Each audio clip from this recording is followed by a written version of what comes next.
Good morning, everyone, and welcome to our first lecture on Africa in the biblical story.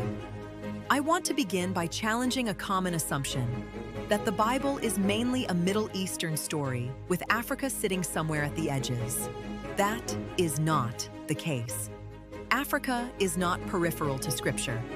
Egypt and Ethiopia are woven into the biblical narrative in ways that are historically significant, theologically rich, and spiritually meaningful.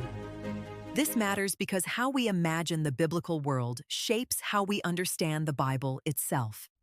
If we picture Scripture as beginning and ending within a narrow geography, we miss some of its most important movements.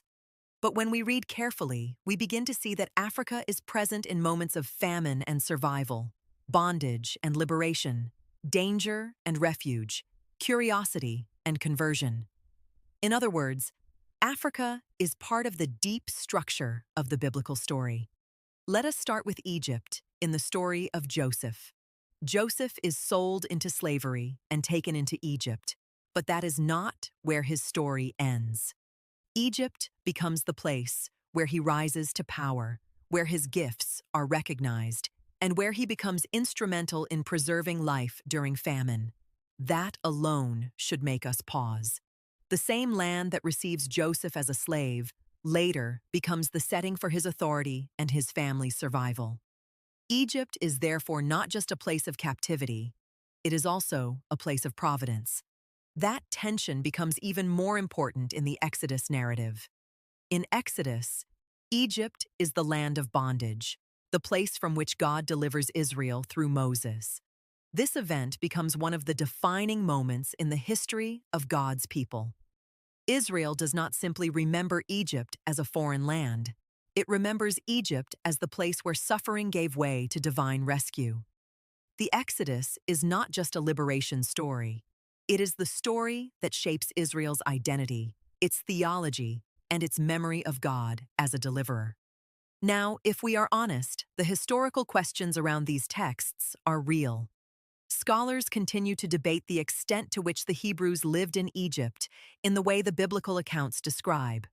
Archaeological evidence is limited, and that means we have to be careful and intellectually honest. But we should also recognize that lack of complete evidence is not the same as disproof. Ancient enslaved populations often leave little behind, and ancient states were not always eager to preserve embarrassing episodes from their own history. At the same time, there is evidence that places the biblical world in a real Egyptian and Levantine context. Foreign Semitic groups are shown entering Egypt in ancient reliefs. Egyptian famine traditions exist that sound strikingly similar to the Joseph narrative. Archaeological excavations in the Nile Delta have uncovered foreign housing patterns, pottery, and material culture that suggest a Semitic presence in Egypt. These details do not prove every line of the biblical text, but they do make the world of the Bible more concrete, more connected, and more historically grounded. And this is where the Bible becomes even more compelling. It is not floating above history. It is rooted in actual places, actual people, and actual movements across regions. Egypt is one of those places where the biblical story becomes deeply human and deeply historical at the same time. Then we come to one of the most powerful scenes in the New Testament, the flight into Egypt. When Herod threatens the infant Jesus, Joseph takes Mary and Jesus and flees to Egypt. Think about that for a moment. The child who will later be called Messiah finds safety on African soil. The land that once represented oppression in Israel's memory now becomes a place of refuge for the Holy Family. Matthew does something very deliberate here. He is not simply telling us where Jesus spent time as a child. He is showing us that Jesus is fulfilling and embodying Israel's story. The quotation from Hosea, "Out of Egypt I called my son," is not a random verse. It signals that Jesus is recapitulating the history of Israel. What happened to Israel is now being replayed in the life of Christ. Egypt therefore becomes a theological marker, not just a geographic one. That is a powerful idea for us to sit with. African land is part of the childhood story of Jesus.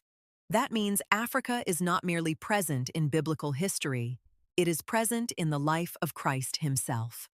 For Christians, that should deepen the way we think about belonging, sacred geography, and the global reach of salvation history. Now let us move to Acts 8 and the Ethiopian eunuch, one of the most extraordinary encounters in the New Testament. Here we meet a high-ranking Ethiopian official reading Isaiah in his chariot.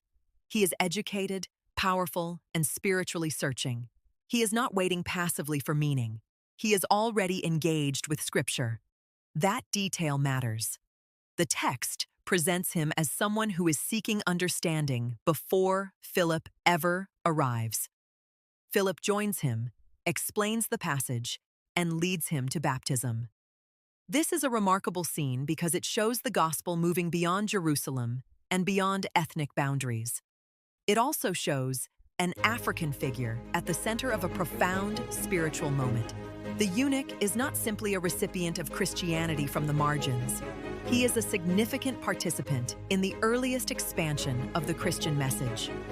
Over time, Christian tradition in Ethiopia came to regard this figure as foundational.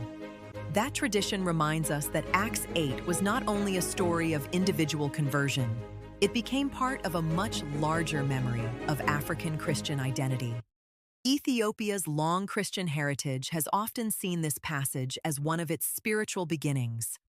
When we put these passages together, we begin to see a larger pattern. Africa in Scripture is not represented by a single image. It appears in multiple roles. Africa is refuge. Africa is slavery. Africa is deliverance. Africa is spiritual encounter.